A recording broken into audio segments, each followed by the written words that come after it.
How difficult is it to obtain a Polish citizenship, and how many people apply each year? To answer these questions and more, I am joined by the Deputy Foreign Minister, Henryka Mościcka-Dendys. Madam Minister, welcome to TVP World. Thank you very much. Hello. Let's begin with the basics. How difficult is it to obtain a Polish citizenship? I would say it's not very difficult. Polish law is quite liberal when it comes to acquiring a Polish citizenship. It requires a basic application. If it's fulfilled rightly, then it's quite easy. So can you give me some details? What exactly one have to do to get the Polish citizenship? One has first of all to apply. I mean, the application form is quite simple, but then several criteria are being tested, including permanent residence in Poland for those who apply for naturalization here in Poland, permanent job permissions, so to say, and other criteria, including some basic language knowledge. It depends on the track which you apply. I mean, this is for the naturalization here in Poland, but you can also restore your Polish citizenship if you're by Polish parents or a descendant of Polish citizens. And the president can also grant Polish citizenship, and this is a very formal procedure where the president is actually free and unlimited to decide on whom he will bestow it. What you need to do to obtain the Polish citizenship? This is very different for different tracks. If you're married to a Polish citizen, then the residence permit is shorter. It's I think 3 years. It becomes longer in different tracks. The shortest 1 year is for those who have the so-called Polish card, which is acquired by those who had Polish predecessors. Now we know that Poland creates a lot of opportunities for people to come here and gain their citizenship, but what does it get in return? Why does Poland have such a liberal approach? This question cannot be answered quickly. It has historical reasons, obviously. Poland disappeared from the map of the world in the 19th century when we came back on the map after the First World War back in 1918. The reasoning behind a very liberal approach to citizenship was that we would invite those ethnically Polish to come back to the country. I should, however, say that the law on citizenship of 1920 was not as liberal as the one dating back to 2009. After 1989, Poland invited all those, as many of our partners after the fall of communism, to come back to the country and try to support it. We had high hopes also for the Polish diaspora to invest here in the country, to come back with their knowledge, with their ideas, with their creative approaches.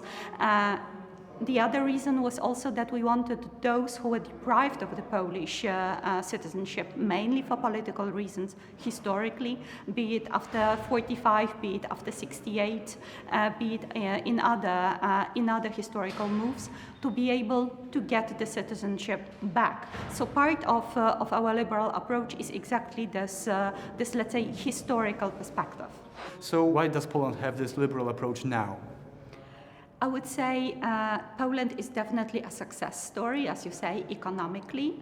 We also still hope for those descendants of Polish parents, grandparents, or great-great-grandparents to come back to Poland for the sake of investments, for the sake of building up their own businesses, for studies.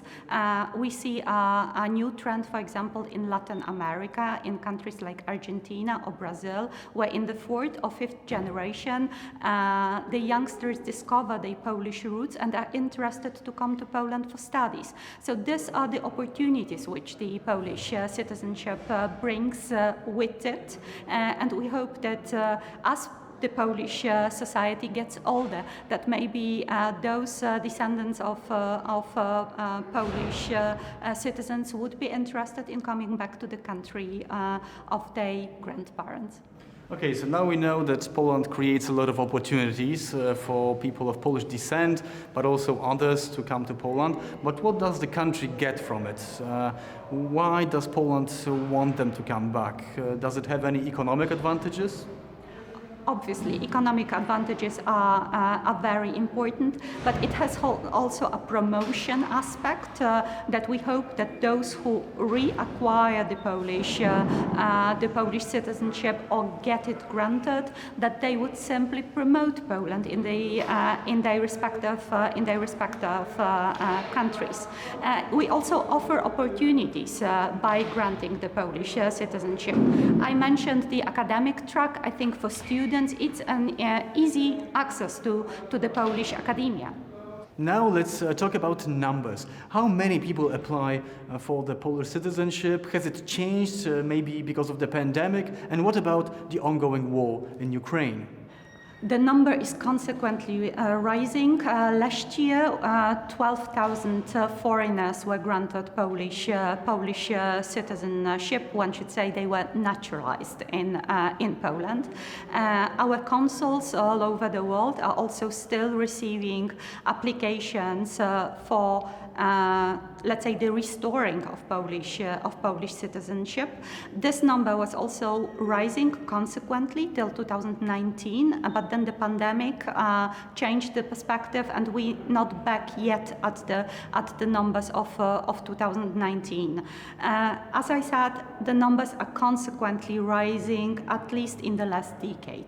Now, what about Ukrainians? Because we have the ongoing war in Ukraine just beyond Poland's borders. So has this affected the numbers of people applying for the Polish citizenship? Yes, indeed. Most of the applications come from people from Ukraine, and I should say maybe Ukrainian citizens, because sometimes these are people of Polish origin, ethnically of Polish origin, but there are also Ukrainians applying. And consequently, this is in the last years, in particular after 2022, the start of the war, the number is quite high and it's rising. Can you give me a rough estimate how many Ukrainians are applying? Around 5,000. So 5 out of 12,000, right? That's a lot. Actually, the three biggest groups, it's the Ukrainians as number one, the Belarusians as number two, citizens of Belarus. But again, we should distinguish between the citizens of Belarus who see themselves as ethnically Belarusian and Poles living as a minority in Belarus who decide to come back to Poland, so to their country of origin, of ethnic origin. Now, that's very interesting because you also touched on the subject of Poland being this developing country. I mean, maybe not developing country per se, but like it's growing very fast. But also, I would suggest that maybe it's true that Poland is also a safe haven for neighboring countries. So you've mentioned Belarus, which is under the Alexander Lukashenko's regime. We have the war in Ukraine. So is Poland becoming a safe haven for those who are running away from war and regimes? I would tend to say yes, but it's only part of the answer. Poland is a success story economically. It's not only a safe haven for those who come from, let's say, war areas or places which are plagued by instability. It's also a very good place to live for those who simply search a better living. This is the trend we have historically faced with Polish citizens leaving Poland for economic reasons or political reasons, be it, let's say, the solidarity wave in the 80s, be it the other migrants leaving Poland. Now we see that Poland is more and more an interesting place to live and to be for those who search better opportunities and come from very different places.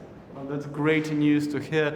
Madam Minister, thank you so much for this conversation and your great insight into the ways of applying for Polish citizenship. Thank you very much for the conversation. My guest was the Deputy Foreign Minister of Poland, Henryka Mościcka-Dendys. My name is Kazimierz Łysiak and you're watching TVP World.